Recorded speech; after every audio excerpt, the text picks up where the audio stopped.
My mom switched to, we're actually going Friday. We leave Friday for an experience. So we're going to Santa's Village. And last year we went to the North Pole in New York. And so we were doing that type of stuff because I can't fit anything else. You've seen my garage. I can't park in it. You've seen your yard. Yeah. You guys are neighbors, right? Yeah. She lives up the street, about 2 houses. She's, All right, we are live. Good morning. Yep.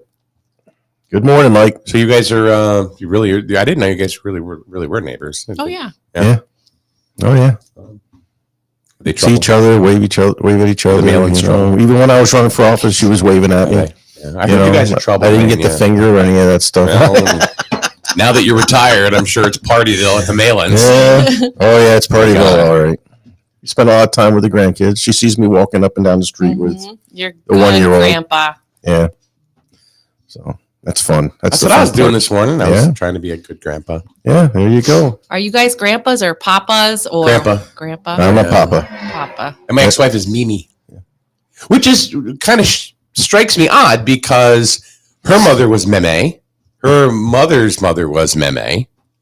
So I thought she was going to be a Meme too, but she didn't want to be. So because Meme sounds old to a lot of people. You know what? I think I can't confirm that, but I think that may have been the reason. Oh, I'm a Mimi too, but that's from like Auntie Miranda, and it came out Mimi. Oh, okay. So I'm a Mimi too. Yeah, I should have picked something a little bit easier for Bennett to be able to. My wife likes Mama. She doesn't like Mama, Grandma, or Grandma. Mima is like one. You know, she my likes mom, Mama. my mom is Gma. Gma? Grandma Gma. Yeah. Oh, okay. Gma. What language is that? It's not a language. It's a short for grandma. No, I didn't know. I didn't know if it was like Hungarian for grandma. Gma or Gpa, I guess. Soon we're getting the acronyms right. What up, G? Good morning, Scott Fryer. Interesting stuff. Oh, by the way, Miranda Mahoney from Griswold Pride is here. Hey, morning. We'll get to what. And I am not Paul Lash. And you are not Paul Lash. That's Wayne Malin, who he dumps out of politics, and all of a sudden now he becomes back up to the backup. No, you're here a lot for being the backup to the backup to the backup. Yeah, that's okay. You're the utility player. Yeah. Who knows? You may. Paul can't get up these damn stairs. You might. Now we'll make Paul virtual for crying out loud if we have to. So anyway, a lot of to do. I am very nasally. I am. So we're a lot of controversy around we've talked about it since it was opening. and the massage parlor. Now it's getting a lot of play. A lot of lot of people didn't even know it was there. I didn't. I didn't. Until the last couple months. We talked about it a lot. Yeah. Yeah. Paul and I did. Kathy and I did. We always made fun of it. And it was funny because they could open that blind there and I could look out. And for the first month, I would look over there. Nope, don't see anybody going in. I still haven't seen anybody. Is there a back door? Yeah. Matter of fact, when I went over to the Healthy Computer, I went in there, and of course you got to walk by, and it says use back door, which is like in the alley. So, and I saw the lady once. I was leaving Daryl's the Healthy Computer. And she was out there just taking a picture, putting it up on her Craigslist ad or something like that. And she just said, "You want a massage? Massage?" I went, No, I'm good. No, massage, good massage. And I went, no, and I never talked to her again. Never saw her again. So, and matter of fact, now I'll go see Daryl and talk to him. Maybe there's some advertising opportunity there, Mike. I can't do that because that'll be really, really inappropriate. Ha! Come see me. That's where, if I had a massage parlor, if we had happy ending, it'd be clowns and stuff coming in going, ah! That's a happy ending. That's a happy ending. But apparently their idea of a happy ending is much different. Much different. So, yeah, they're getting a lot of flack. So what did you think, Miranda, when you first heard that this place was there? I guess wasn't too surprised by it, I guess. Okay. That was one door I did not knock. You weren't surprised?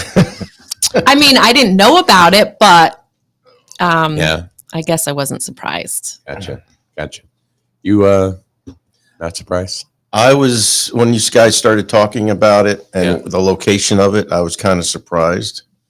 But now it's like, okay, so it's there, but nobody seems to really know what's going on. There's a lot of suspicions and stuff like that. What's going on? Nobody really knew.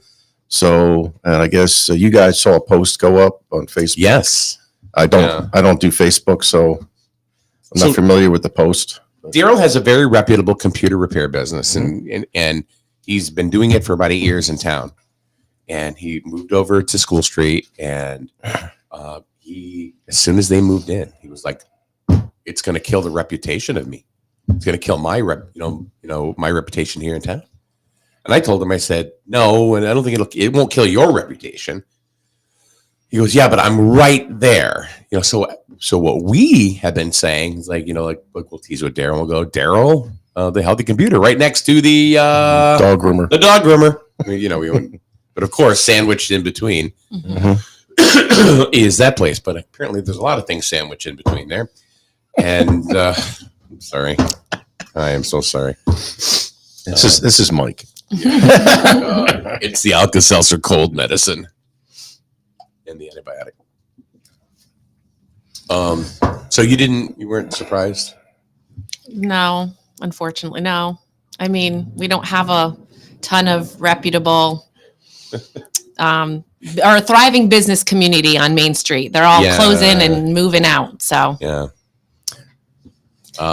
Hey, does it bring in tax revenue? I don't think so. I got a feeling it doesn't. I couldn't answer that. So, we got bigger, eggs to fry. Yeah. I guess you could say with town stuff. We all know, and even when I was going around door knocking, there were some issues about downtown and things like that, and the conditions stuff. Some of the buildings, but they're owned by landlords that own these buildings, and there's only so much the town can do about it, right? So I guess the Chew and Brew wants to turn that into a condo or apartment complex. Well, the guy that owns it does. Yeah. So, and I think that the problem with that is where Chew and Brew is facing is I don't think they own the equipment that was in there. I think they kind of went in there turnkey because it was Altone's, right, and she had it all set up. I don't think they own it. I don't know if they ended up buying it. The equipment. I don't know. Yeah. But December 31st, I haven't heard anything other than that. But I will tell you, they have some awesome wings. Yeah. They have some awesome wings. Joanne says we should all pitch in and get Mike a gift certificate for Christmas for a massage. Just not there. Now, getting a regular massage, Yeah. just a regular legal massage. All the time. I used to go all the time till COVID hit, and then I stopped. And I really should start going back again because those things are amazing. Feels good, especially the sports massage, deep tissue massages. They may hurt, and they get sore, but circulation feels great. I mean, you feel great the day or two after. So I went to there's a place in Crystal Mall that I've been going to probably for about 8 years. And I've never had any problem there. No, never. And no one coming in and dropping their pants or anything like that. Nope. No, they don't. They just come in and they ask you if you're ready, and you do, and then they come in and they don't even talk to you. I usually fall asleep. I have done that before too. Deep tissue, I don't. Yeah. That's a little more painful. Yes. But regular, Swedish massage or whatever, that gets you so relaxed, it just starts snoring. So Joanne thought everybody was exaggerating about the massage parlor. What a great opportunity for marketing. Scott says, bring your computer in to get fixed, and while you wait, ... Daryl says, and Daryl is here from the Healthy Computer, School Street, Jewett City, right next to the dog groomer. Yeah, it's the only. He goes, and some other building. He's pissed. He really is. I mean, he's a jovial guy. He's a lot of fun. Yeah. And he'll joke around with the best, but is it actually affecting his business? Does he know that? I don't know. He could ask him. He's here. Yeah. But hey, respond back to us, Daryl. You think it's really affecting your business? He's more worried, I think, about, tell me if I'm wrong, Daryl, his credibility, of where he is. And I think people that know him and stuff like that, that refer him, I think he's fine. As far as rentals are concerned, Tracy says the rent is getting paid, so I'm sure the landlord doesn't care what's going on. Mm-hmm. And honestly, I think that's part of it. Mm. The rent is getting paid over there. And then where the Chew and Brew is, you're right. They're kicking them out and they're gonna rehab it. I don't know why. That's a third floor. They're gonna do a lot with the third floor there because I heard it was condemned. Yeah, I heard some rumors to that effect also. Yeah, so there's got to be a lot of work on that building. So yeah, but we've lost Sorrells. Now we're losing Chew and Brew. It's getting very slim to find places to eat. Partake in get-togethers or whatever. Right? Well, they both delivered too. That was probably a huge. Yeah, we can do a DoorDash. DoorDash is everywhere. So. Yeah, well, we know somebody who loves to do that. I can probably contact her right now. So, Kathy, send us some donuts. Send us $50 worth of donuts. That's only a dozen. Or Taco Bell. Oh crap! I was going somewhere and I totally. What were we talking about? We're talking about Daryl, computer business. Okay, and we're talking about the building condition of the Chew and Brew. Yeah. And the other conditions, some of the buildings down there. And, are we getting paid taxes? Of course we are, the buildings. Joanne says we can go there. I can go there and tell if everybody it's legit or not. And Facebook user. Humans are funny. We make rules like you can rub a human anywhere, but they're for money. It can feel good, but not that good. It's the oldest business in the world. Facebook user says, "Hi, Miranda." Hello. We have no idea who this is. It's this Facebook user. Interesting. Yeah. So that is an interesting subject. I don't think they can really do anything. It's really not. And it's she was asked if she was against her will. She said no. Yeah. So to find out if anything's going on, I don't know. I'm sure there's a legal process to do that. JT, is that Justin? It's JT. Justin Timberlake? Yeah. He's bringing sexy back. Hey! It's Justin Tucker. Oh, hey, buddy. He's going to be here tomorrow, actually. Really? Yeah, with his latest, greatest find. They have a new show on YouTube called Poppy's Planet. It's a kid's show, and it's adorable AF. Really? You talked about that the other day. You talked about that a little bit. Yeah. So I don't know. I mean, there's a lot of great. YouTube has opened up a world of opportunities for a lot of people, like Miss Rachel, for example. Oh yeah, I've heard of. See, I'm not really. My granddaughter, the 1-year-old, loves Miss Rachel, and as a matter of fact, she's been picking up a few words. Yes, just watching her, enhancing them. When she wants something more, she does this. More. Oh she yes, picking up because Miss Rachel, when she talks about words, she also does sign language. Yes, she does. So, and even when she's like trying to sound out words, they put the camera on her mouth and like the P word. Wow. She was a teacher, and I guess she wasn't happy with. I thought she was from Maine, but actually she's from Massachusetts. Yeah. Huh. She's got an entertainment background. Her husband works on Broadway, and so anyway, so this is another show, a different take on it, and it's adorable. It's very colorful. So anyway, we're gonna Good have luck, Justin. we're gonna have Poppy on tomorrow. Okay. So that'd be cool. Comments are coming in rapid fire. Good. People are actually watching. Good. We're going to talk about what Miranda wants to talk about. I don't think she wants to talk about massage parlors. No, but Justin does say sorry to derail the rub and tug conversation. It's all right, man. We're good. All right, so let's get to the business at hand. Why Miranda is actually here. She, of course, is with Griswold Pride. And how many years now with Griswold Pride total? God, our first meeting was February 2015. Okay, so 8 years. 8 years. Yeah. Almost 9. Yeah. Holy moly. Seriously. Wow. Oh my God. It seemed to me like just yesterday where Romeo called me, Romeo Blackmire, and said, "We got to start getting you some funding over there." And then it just never stopped. So, and I appreciate you guys. I mean, you guys in CIRAC and a lot of the nonprofits that support us and stuff. So hopefully we do what we can for you guys as well. Definitely do. So one of the hot topics right now is these Narcan cabinets. Right. Can you explain what those are? Yeah. So every town in Connecticut and across really the nation is getting a lot of money from the opioid settlement dollars. Griswold is getting over, I want to say $143,000 over the course of years and years and years. To date, I want to say we've received maybe 45,000.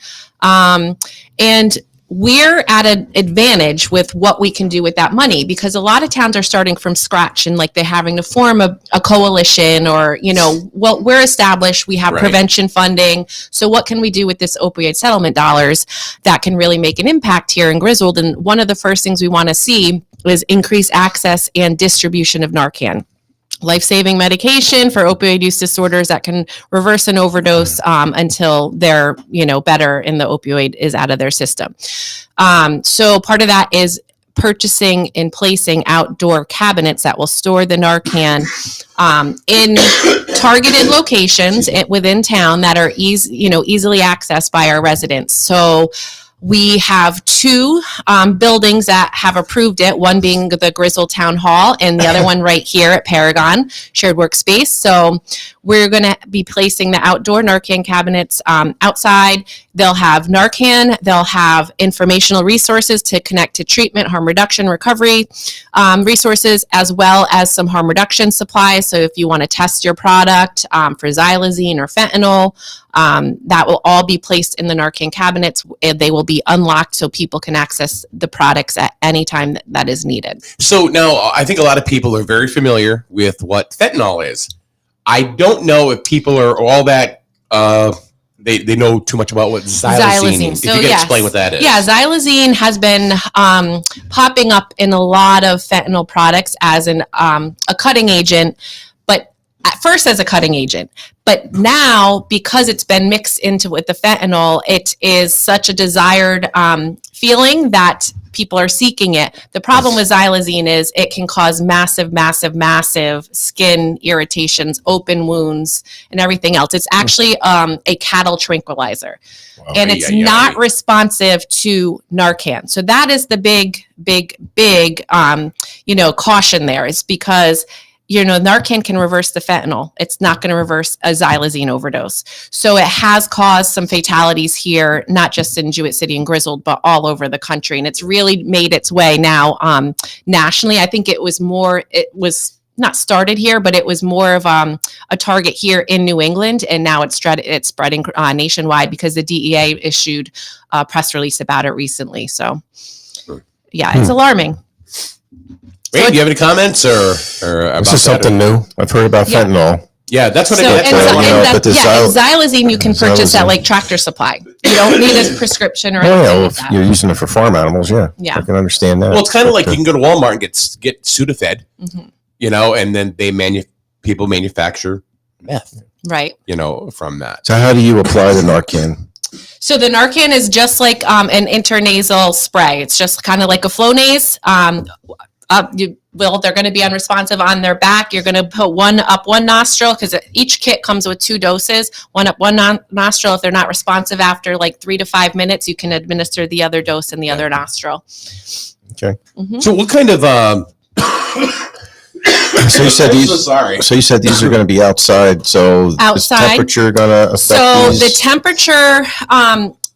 It's recommended that you keep your Narcan like at room temperature. It doesn't have to be. It doesn't freeze until about -5 degrees. And then I think the hotness is 105 degrees. So unless we get any extreme weather, the Narcan will be safe out there. There's only going to be probably about 5 or 6 boxes in each cabinet. And between us and Matt's Mission and the recovery coaches organizations that are partnering with us, always refill it. We can refill it. We can take it out if we know it's going to be extreme, weather conditions until the next day, and put it back out. So, okay.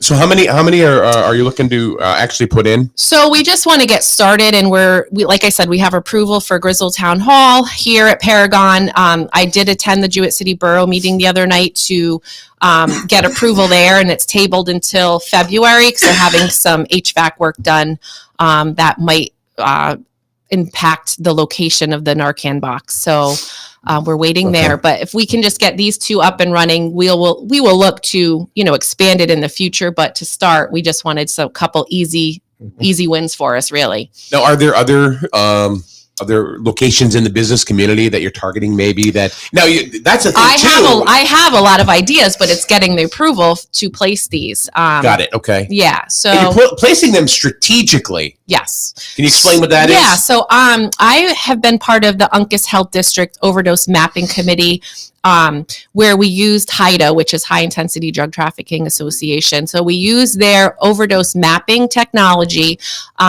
where it's basically public health, public safety coming together, and they're inputting overdoses in real time. So public health can track hot spots or trends or anything like that. And then we can use that data to target our initiatives. So that's kind of what we're doing here. I don't have exact locations. That's, total HIPAA thing, but we have areas of overdoses that we can target. Mm-hmm. So I know when I was at 2 North Main Street, which is now the Borough Building, and the office I used in that building was in the back. Mm-hmm. And there were many times where I would look outside and there were 2-3 troopers, and right at the house there. Yeah. And you'd see if there was one situation that I was even a part of where I was outside and they pulled up. The guy was totally not responsive in the car. And the guy come out and goes, "I don't know. He's unresponsive." Okay, what's going on? And I had Narcan there. He goes, "No, he just had too much to drink." Well, when the state trooper got there, they Narcaned him and he woke up. Yeah. So what we say is, when in doubt, give it out. If you don't know, but they're unresponsive, Narcan will have a 0.000 effect on anybody that does not have opioids in their system. So I could Narcan you right now. Absolutely, it would be no change. Right. It doesn't affect your do body. Anything for my cold? No change? Oh, geez.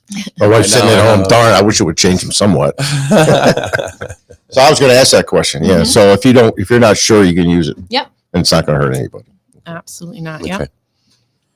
So you're looking to place them in strategic spots. And I would think, of course, working with the health department, you have an idea. Yes. Or more than an idea. Yep.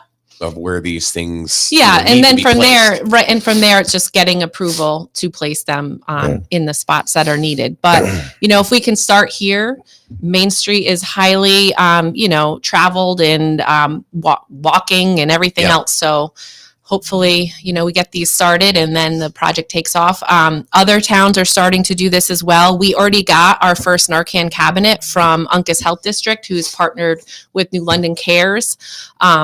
So that will be the one going here, I believe. Other communities are doing this too. Or is it? No, the cabinet. No, it's like this big. Okay. Yeah. All right. I was at the board select meeting. She was presenting. So it's not a huge cabinet. It's obviously not locked. It's not locked. There's directions inside on how to use naloxone, how to identify an overdose. And like I said, the resources will also be in there. I think that's, important as well. Are they going to be color coded, these cabinets, so they stand out so you can see them? There's signage. So if the cabinets are on the wall, there is a sign that sticks out of the wall, kind of like a triangle, so that you can see it from both angles. Or if it's going to be placed on like a telephone pole or some kind of pole, there's a wrap for the pole. Okay. So it's not like, hey, free Narcan here, but it's still identifiable to those who will need it. Do you think that there's a possibility that people will just walk up to them and just take it? Of course, there's a possibility. Yeah. And that's probably not a bad thing. Not a bad thing. Okay. Not a bad thing. Joanne says, I know someone who overdosed 6 times and was saved each time by the Narcan. I have mixed feelings. People feel safe doing drugs over and over again because they know the Narcan will save them.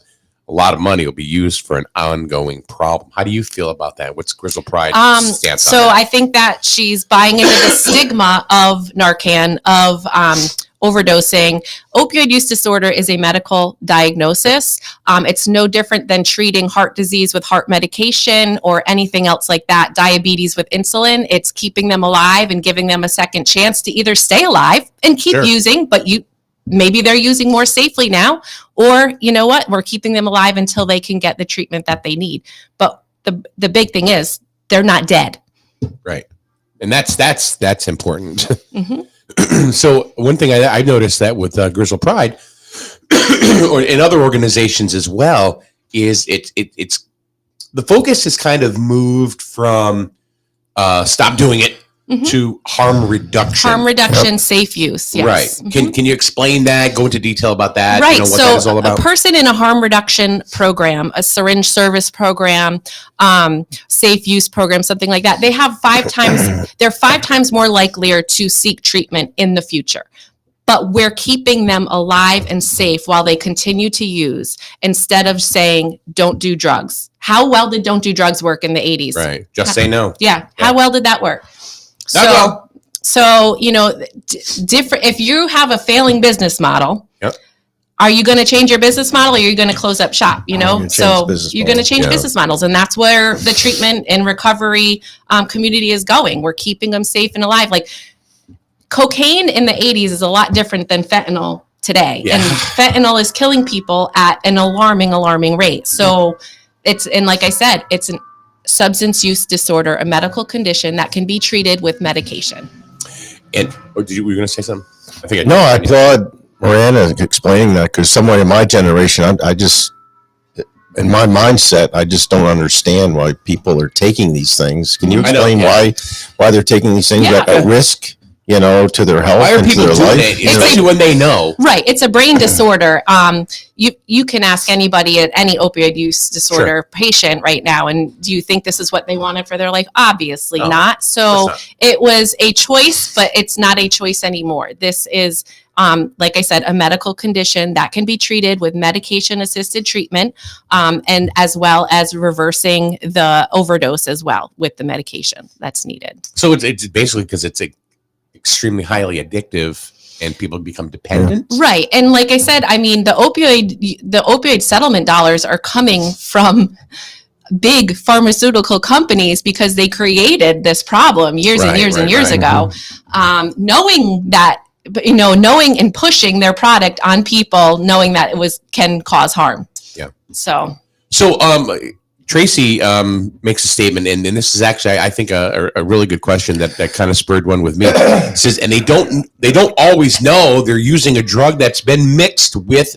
fentanyl. Correct. So I guess my question is heroin deadly, or is it more so become with fentanyl? So there's no more heroin. Every product now is fentanyl. So there's pretty much no more heroin. It's all fentanyl. But fentanyl has made its way into pretty much the whole illicit drug market, whether it's pills, whether it's cocaine, crack. It's been found, traces of marijuana.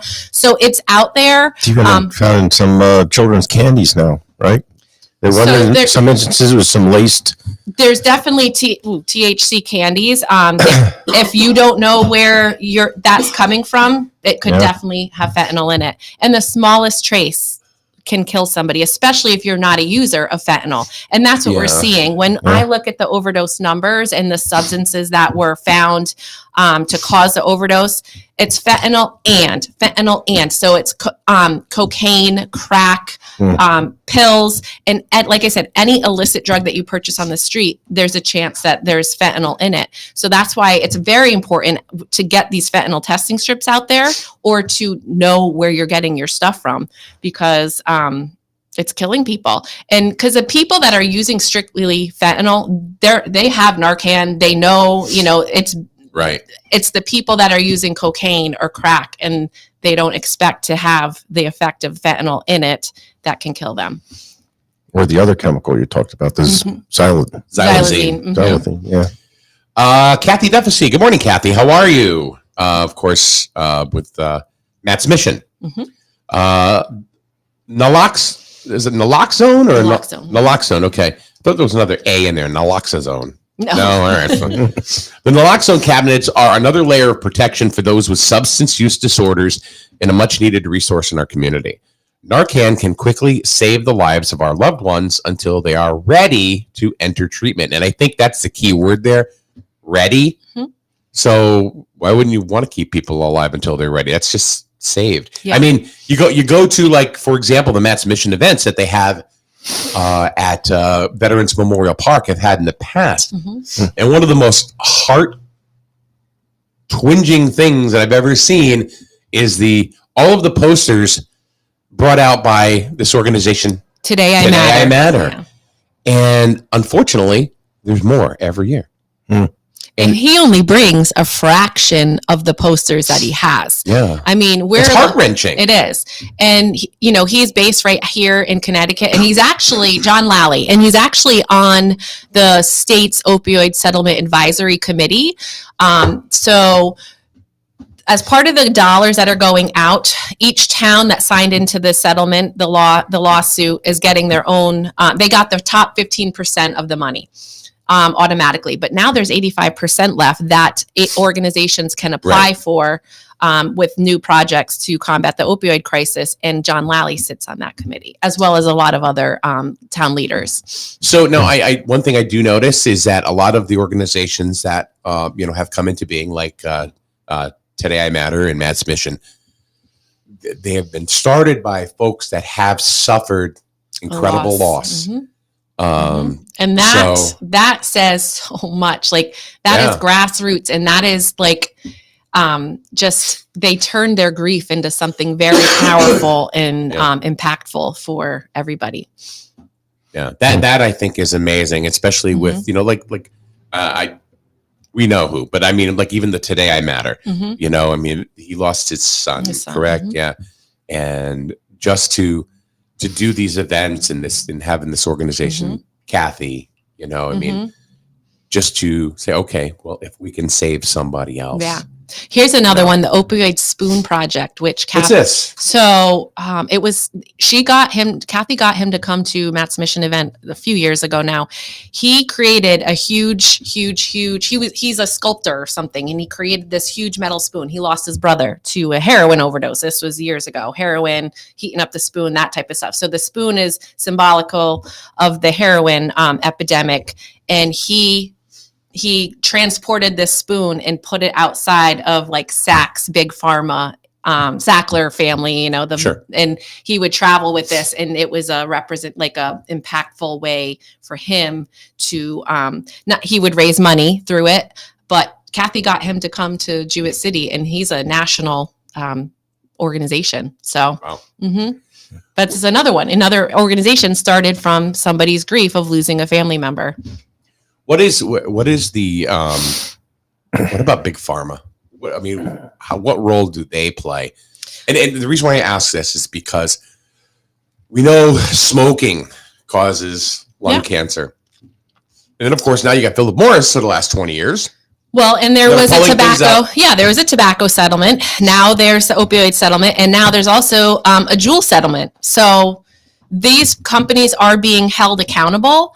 Right now is actually, there's something going on. I think it's at the Supreme Court level, but I'm not completely sure. But the Sackler family, although I think they had to pay $6 billion to the opioid settlement committee.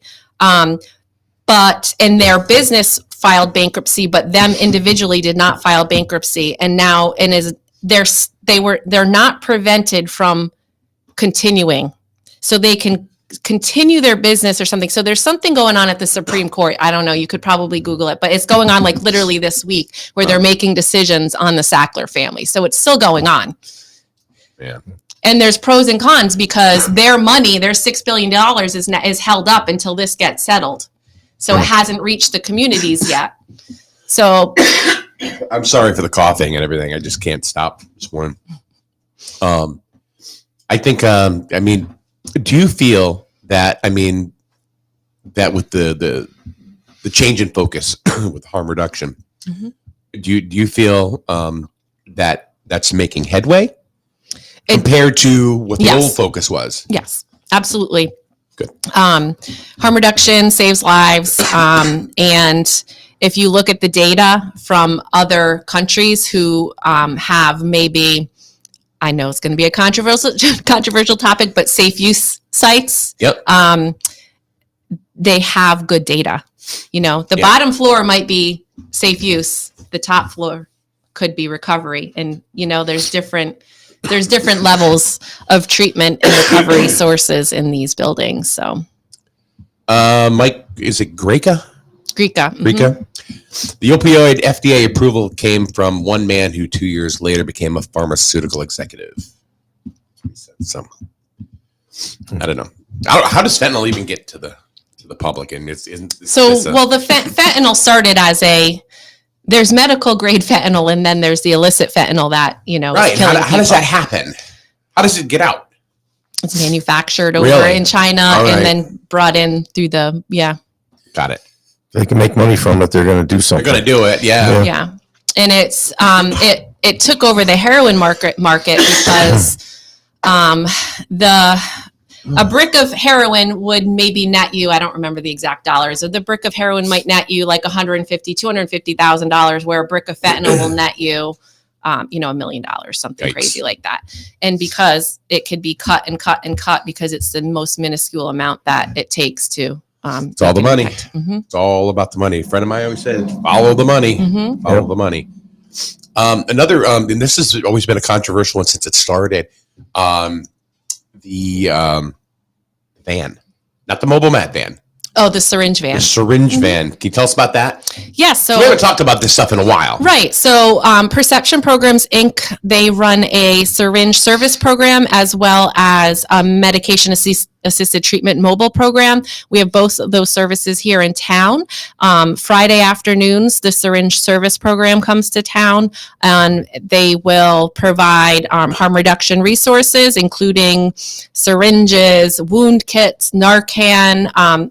They will connect you to treatment if that's what you're looking for. And then the mobile medication assisted treatment van will come every other Tuesday, and they will provide on-site Suboxone, not induction, but assessment. So you can get treated for your opioid use disorder on the spot, as well as other services and resources on the van as well. And you get and there has been pushback with those as well. I mean, we haven't seen There's pushback with anything. Yeah, I mean, we haven't really seen too much pushback. We have some steady clients that come to both vans, so it's doing the job that it's supposed to be doing, and it's a resource to our community. I mean, these programs. If it wasn't for us and Matt's mission, I'll take we brought them to our community. Like, we seek out these programs that are already running, and we're like, well, what can we do to get you to come to us? Because it's a free service. Like, they have grant money, and they could sit in Wyndham, in Wyndham or Willimantic all day, or they could make it mobile. And that's what we did. That's like, what they did, yeah. And so it wasn't just an easy thing too. Like, we held meetings, we gave presentations because we knew there was going to be pushback. So we wanted to make sure the information was getting out there on why this is a benefit to our community. And then we had to find a site for them as well. Right. So it was a lot of work to get them here, but I'm glad they're here. I can understand that. Yeah. Because I'm sitting here of my age. Okay, I'm 65 and I'm looking at this, and knock on wood, I've never had to deal with this situation. With the drug thing. So I have it. Which is strange because usually, I mean, I don't know of anybody that hasn't. Yeah. Like not, I mean, or have known somebody or it's touched them in a way. I don't, it's such an epidemic. Mm-hmm. I mean, there's, you see it on the news all the time about, somebody overdosing or, somebody got the Narcan, and they got revived and stuff like that. And the funny thing is I'm walking around with Kathy, we're door knocking, and her husband Rich is a firefighter, so he's been to several of these places. I had to with his EMTs or whatever. So no, we're not going to go there. We don't need a door knock at that building. So she kind of understood where all these areas were in town, right? So the state police, of course, we only got 2 of them, which is another thing that we as a town we need to deal with. We should probably have a little bit more police presence in town, but that's another discussion.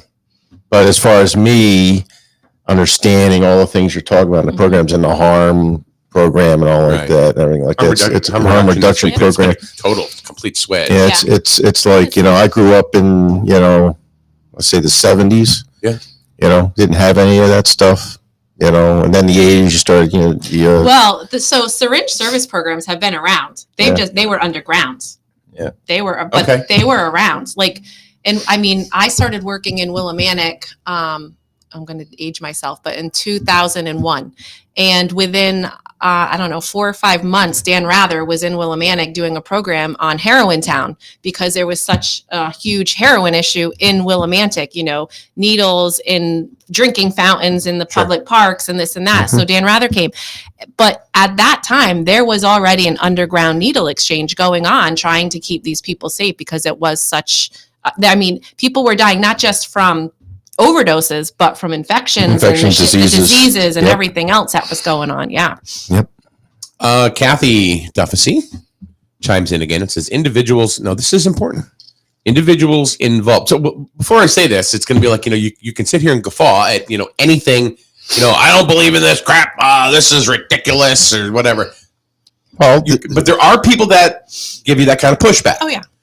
But this is important right here. Individuals involved in the syringe services program are 5 times more likely to enter treatment. And that's data. So is that not important? I would think it is. Yeah. I would think that you would do what you needed to do to get people into treatment so they can move on with their lives. Correct. Yep. And I'll tell you, I volunteer at both vans every now and then and just, be an extra body there for safety reasons and whatnot. But I have seen the same client at both vans. And I was like, this is why we did this, because they started at the syringe van and then they went to the treatment van. Mobile Mad van. And I was like, that was like, okay, this is why we do what we do. This was a huge win for us. Yeah. One person. If you can save one person, it's all worth it. Anything else you wanna mention or talk about that we haven't talked about? Lots of good stuff going on at our schools. You know, I come here and talk about all the opioid and overdose stuff, but so much prevention and like mental health awareness going on at our schools. And today, our high school is taking our youth survey. So we will have data in a couple months that hopefully will show an improvement in youth substance use, mental health awareness indicators. Or it's going to show us where we need to improve. So that's good too. But they're conducting that survey, and we have, I partner with both schools in their social emotional learning committees. And today they're doing a Make Stress Your Friend lesson school-wide that we supported with our coalition. So I'm super excited to see how that comes. One of the big takeaways from that lesson is that, you know, they're not alone in their stressors. They're kind of connecting the dots today with their stressors and seeing that they're not alone, and that caring creates resiliency. So that's our big takeaway today. So I'm excited to see how the lessons turn out. Do you think that a lot of the stigma with drug addiction, people think that the ones that are addicted are between the ages of like 18 to 30? I mean, because that's not the average age, is it? No. A lot of the overdoses are, you know, people in their 40s to mid 50s, I'd say. Right. Maybe mid 30s to maybe 50. And it's, you know, single white males is what we're seeing a lot of, but it can happen to anybody. Sure. Yeah. So never use alone. Carry Narcan and test your product. Yeah. How do you test your product? Those fentanyl testing strips. The testing strips. The xylazine testing strips. Yep. Okay. Mm-hmm. Amazing. There's even apps for safe use. Like if you're going to use alone, there's apps that you can download that will connect you to somebody to just stay on the line. And if you become unresponsive, then they can call, 911. There's a couple different ones out there, but there's resources for people who are using and might be using alone. So it's pretty amazing. Things have changed so much just since I've been, and I've learned so much, from you and, all the materials. I mean, I read them. I look at them, when you send them out, or I get them from CIRAC, or, all that stuff. I look at them, and it's. And I'm still learning. I took a webinar last week called on Project Opioid, and it was specifically for veterans. And I'm actually going to present information on it at our next coalition meeting next Wednesday. But there's so much telehealth services nationwide. So, over here, it's hard to find a therapist. It's hard to get into treatment programs because there's waiting lists and this and that, but there's telehealth therapy nationwide. Yeah. And there is a program in Massachusetts, a substance use treatment program that is kind of like an alternative to inpatient, which is a lot of times a barrier for people who want treatment but don't want to leave their home. They don't want to leave their pets. They can't leave their job. And this is an at-home treatment program that is very comprehensive, using, they'll send you the drug screening kits. They will monitor you. You'll have nutrition classes. They'll look at your genetic testing to see if there's anything going on there. And it's a very comprehensive treatment program that's happening in Massachusetts. That's an alternative to inpatient. Mm-hmm. It's amazing that everything that's available right now. Yeah. And basically, let's keep people alive. Mm-hmm. It's amazing. So. And a lot of those people probably aren't aware of it. Yeah. I wasn't aware of this. So I learn something new every time you come in. Yeah. So I think it's important to get the information out there. So. Got it. Okay. Well, all right. Thank you very much for coming in. Thank you. And you're always a wealth of information, and keep up the good fight. Thank you. All right. Yeah, you too. Yeah. Whatever. Yeah. What are we doing tomorrow? You need me tomorrow? I don't know. Is Kathy coming in? I don't know. Are you going to text me at 11 o'clock tonight? We'll ask her as soon as we get off here. I don't know. Right. But tomorrow we have Poppy from Poppy's Planet, a new kids YouTube series, which is really cool. Look it up. Do your homework tonight, folks. Go to Poppy's Planet on YouTube. Check it out. And we'll see you tomorrow right here in SNSN. SNSN. Thanks, Miranda.